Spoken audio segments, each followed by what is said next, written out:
Just ahead on American Black Journal, the legacy of Motown Records is being told on stage in Motown the Musical. We'll talk with the director and two of the cast members about the show that tells the story behind the classic songs that bridge the racial divide in music. Plus, we'll get treated to an in-studio performance. You don't want to miss today's program. Stay with us. At DTE Energy, we believe that we have a greater responsibility. We believe that being part of a community means being involved in the fabric of that community, investing time, effort, and resources in the communities we serve. DTE Energy Foundation is a proud sponsor of American Black Journal.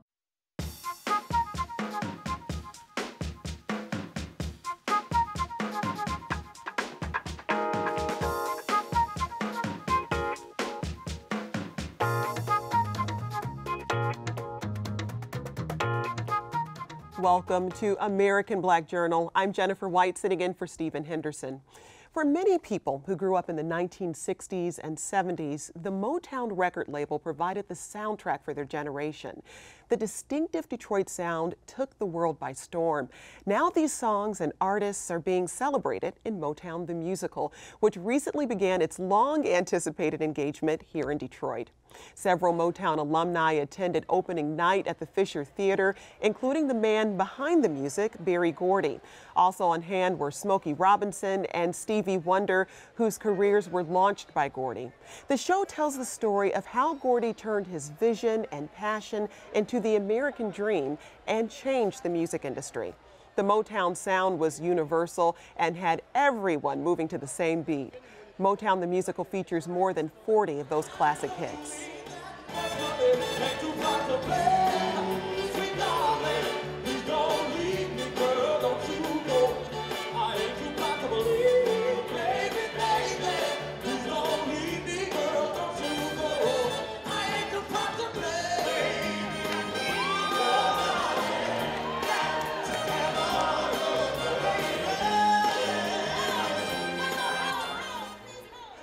Joining me now is the director of Motown the Musical. I'm so pleased to welcome Charles Randolph right to American Black Journal. Thanks so much for being here. Thank you for having us here. I can't help but smile when I hear the performance and I hear the audience reaction to those performances. What is it like bringing the show to Detroit? Detroit is where it all began. We've been working on this for years, but last night especially was the culmination of that. I mean, literally, the Motown Hitsville is down the street from the theater. Yeah. So the idea of being in this theater and having this energy was unlike anything any of us have experienced. So it was the real world connected to our new world. It was unbelievable. I looked on your website and there's a picture of you standing in front of Hitsville, USA with your arms open wide. You have a smile on your face like a kid in a candy store. Earlier I was crying though. So really? What emotion was that? I think it's so many things. I grew up with this DNA in South Carolina, this kid thinking, what can I do? Who can I be? And seeing a Mr. Gordy, this man of color who did what he did, opened the door for me. And the fact that I'm doing this, that I'm working on this, I walked into Hitsville and the emotion just hit me. I thought, I'm a part of this, yes. You can still feel the history in those walls. Absolutely. Yeah. You know, I want you to tell us a little bit about where this started. You said this has taken years to get to this point where the show is actually coming to Detroit. What was the genesis of Motown the Musical? Well, Mr. Gordy had always wanted to tell his story, his version of how this happened, because many people have written books, there are all these different versions, and I always say it depends upon what part of the house you were in, what's your version of that. And for Mr. Gordy, he thought, I want to do it, and I want to do it on stage, because that is the greatest medium to experience, so that people can sing and dance in the aisles. And so he had different attempts at it, and then we met, and we started working on what this could be. I mean, the original version of this was 6 hours long. I mean, it had song after song, and none of them we wanted to cut. Yeah. So it was that process of how do we tell this story? He always says the truth is a hit. How do we tell that? How do we relate that to everyone who wants to know how did it happen? Yeah. And it's his perspective of what that was. When you got that call, and they said, you know, Charles, are you interested in being involved in this project? Did you have any, concerns or trepidation about, trying to tell the story of such a monumental time in American history. What's interesting, someone said to me, "Are you nervous?" And I said, "No, I don't sleep, but I'm not nervous. This is such a part of my life, and to be able to work with him, and we worked hand in hand on this, to really bring his story, and to have so many people of color involved in this production, which doesn't typically happen. So many of us around this production, the music director, the stage manager, all these different people are of color, and it's exciting and not something that typically happens." Yes, but on Broadway, it's been criticized for not necessarily being the most diverse environment at times, but then you have this cast of really young people. That's the thing that's also Yes. very interesting to me, is that you've got this youthful energy that really captures what was happening in Motown at that time. Because they were young. The Yeah. Supremes came at 15 Which when is- they first when you went think there. about it, that's Yes. amazing. Marvin 19, Smokey 19. So the young audience especially, they get to see themselves. Mm-hmm. They get to realize, I have this dream. Maybe my dream can be what their dreams were. Mm-hmm. And it is the American dream. That's what this story is. That's what it focuses. And it tells you, you can do whatever you want to do. For people who are coming to see the show, how much should they expect this to be, you know, a historical accounting, and how much of it is fictionalized? Because this is a play, so where is that line?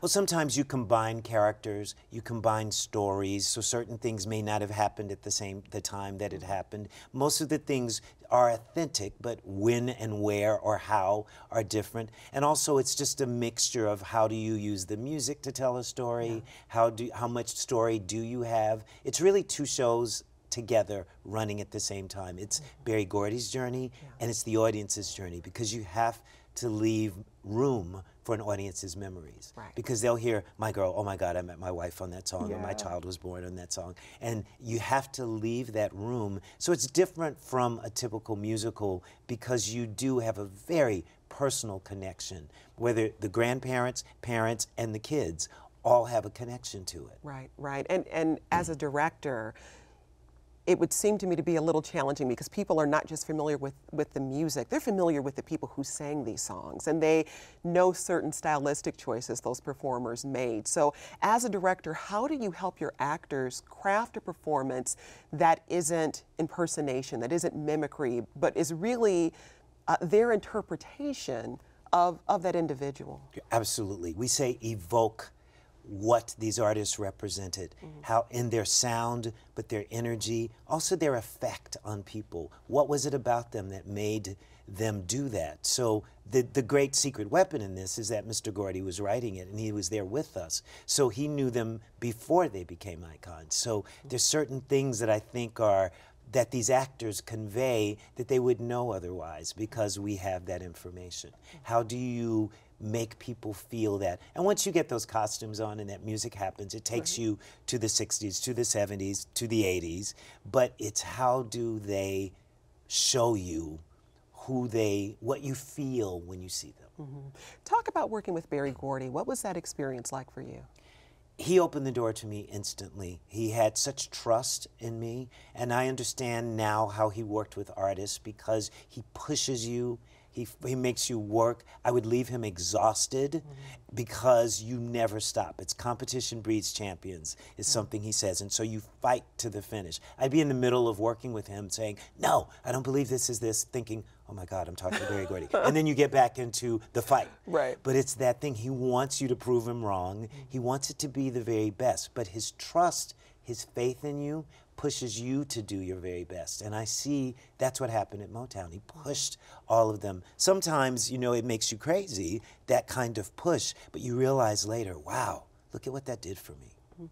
You know, when you think about the show and the music and just the Motown story, there's something about it that resonates with people, not just in Detroit, not just in the US, but around the world. People globally know Motown music. What do you think it is about this music and the people who were involved with it that resonates so deeply at a human level? Yes, it's honest. There are stories. People sang songs. There weren't vocal tricks. There weren't musical tricks. It was pure. And when something is pure, you feel it. I think you feel it as an audience when you see something live, when you hear it on record. It's something about it. And you can enjoy other things, but it's this sound that's unlike any other because it's so pure is the best word, I think. Is there something special you hope Detroiters experience when they come to see the show? Well, there's a T-shirt in the Motown Museum that said, "Live It Again." And I didn't realize what that meant until the first preview in New York. And I thought, oh my God, these people truly are experiencing this, because they're screaming at these actors.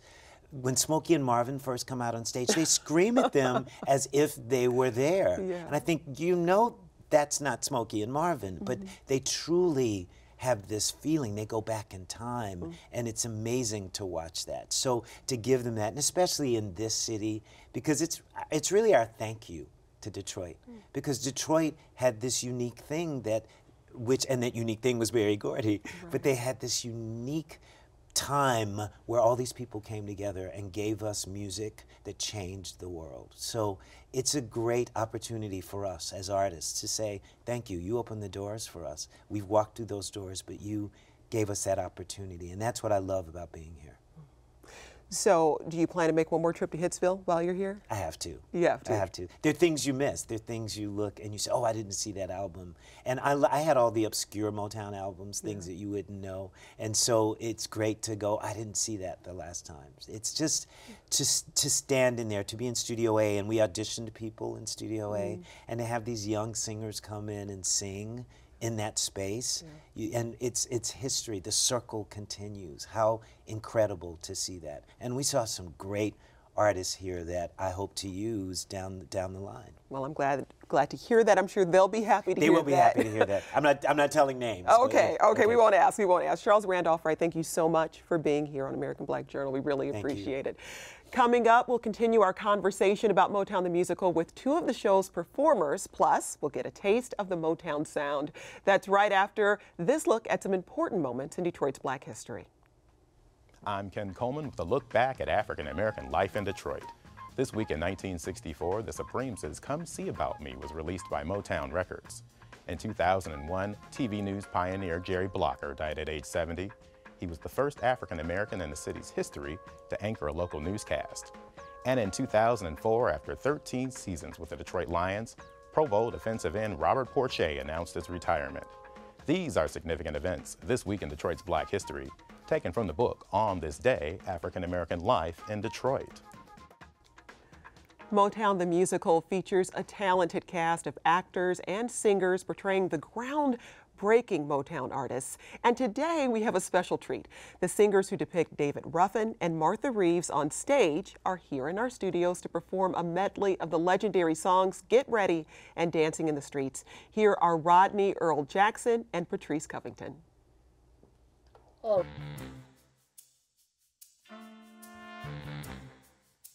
I never met a girl who makes me feel the way that you do. You're alright. Whenever I'm asked who makes my dreams real, I say that you do. You're out of sight. So 3, 5, 4, 5, look out, baby, here I come. I'm bringing you a love that's true, so get ready, get ready. I'm gonna make you love me too, so get ready, get ready. 'Cause here I come. On my way. Yeah. Get ready, ready, ready, ready, ready, 'cause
Get down there.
Well, now we've got you dancing in your living room. We'll be right back to talk with two of the members of Motown, the musical cast. Stay right here.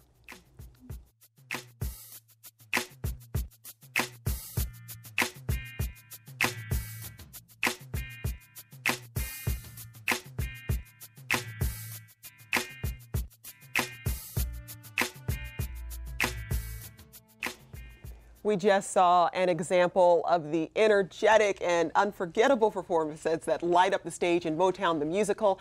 The show tells a story of how the Motown sound broke racial barriers and changed America.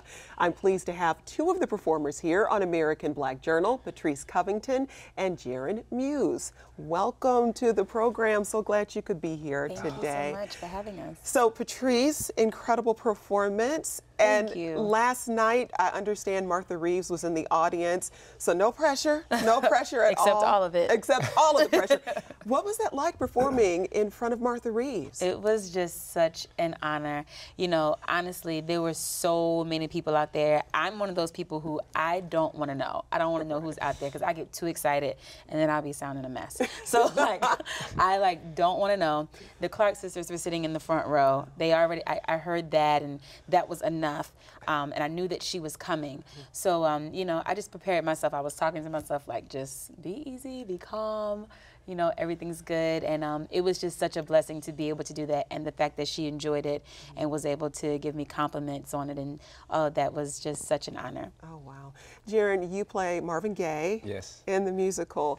I mean, here's this man who is an icon of music and trying to bring that role to life. I mean, what was that like for you?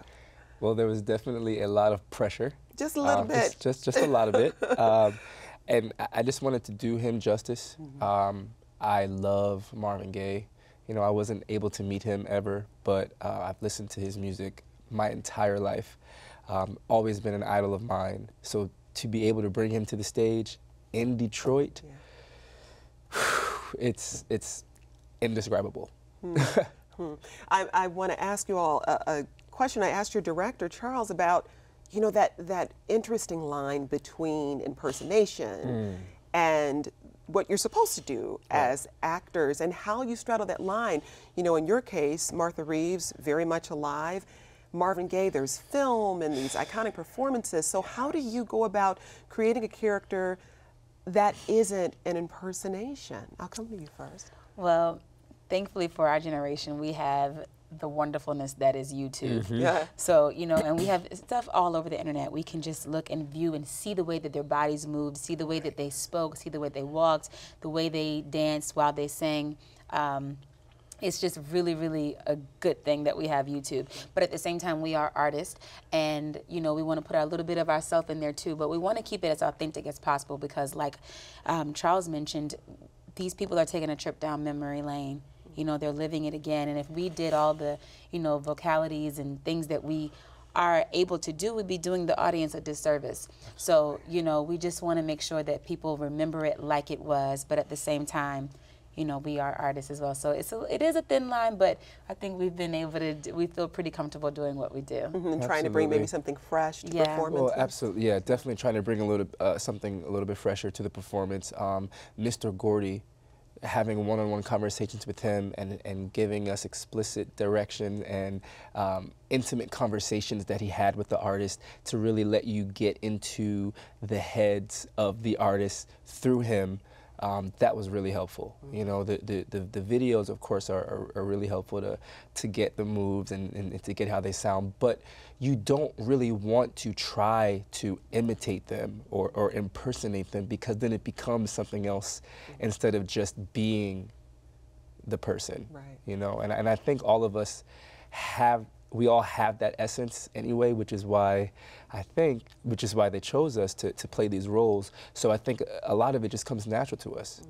So that makes it a lot easier. For the elders in your life, your parents, your grandparents, where this is their music. When they heard you got these roles, were they like, don't mess it up? I mean, what was the reaction?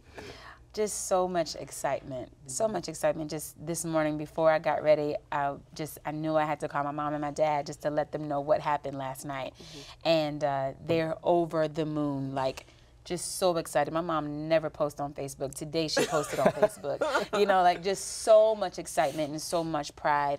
And just they're grateful that I'm able to do what I love for a living and to have this iconic show, which I think is probably going to be a legendary show as well, be a part of my career. They're super stoked. Jaron, what about you? Well, my grandmother married interracially in the 50s, so this really hits home for her, and she is overwhelmed. I got a text message from her this morning. Yes, my grandmother texts. We text back and forth often, but she just couldn't believe what we experienced last night.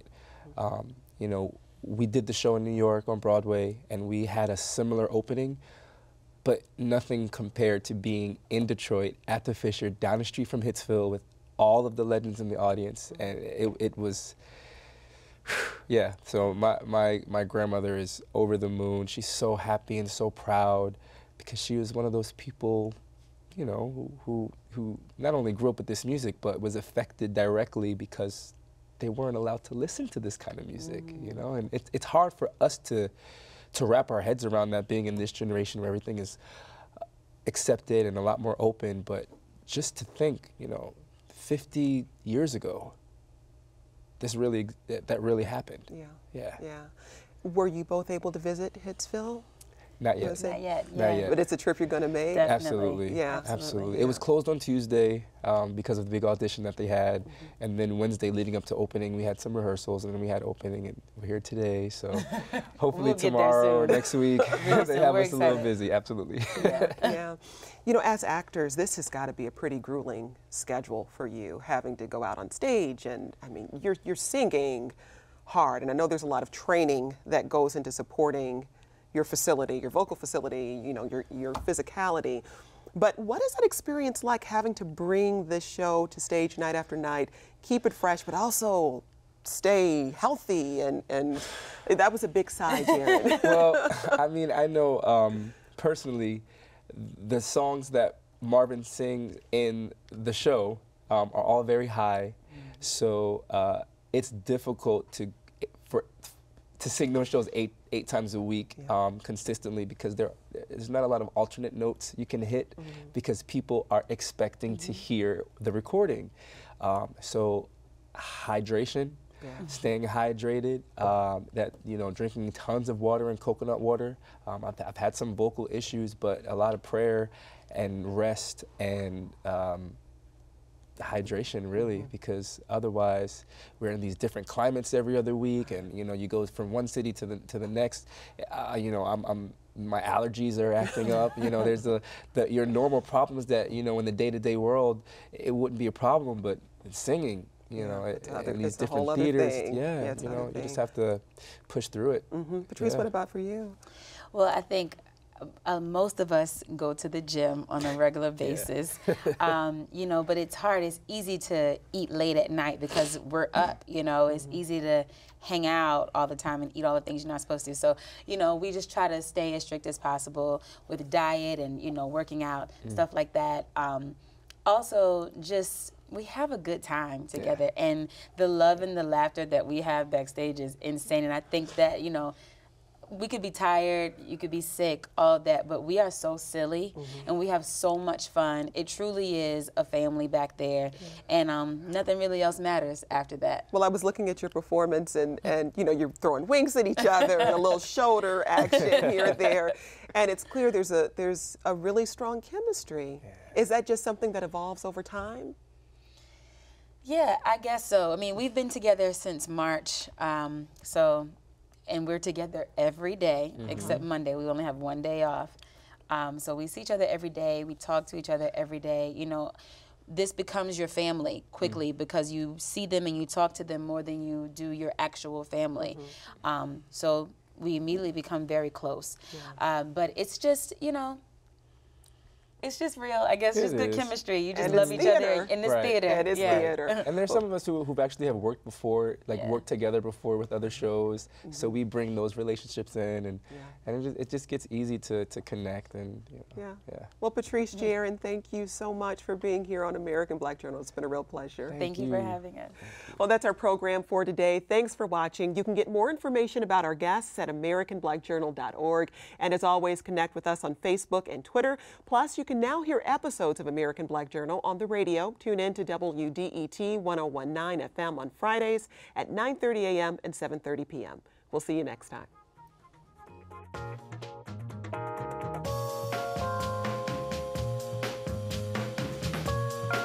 At DTE Energy, we believe that we have a greater responsibility. We believe that being part of a community means being involved in the fabric of that community, investing time, effort, and resources in the communities we serve. DTE Energy Foundation is a proud sponsor of American Black Journal.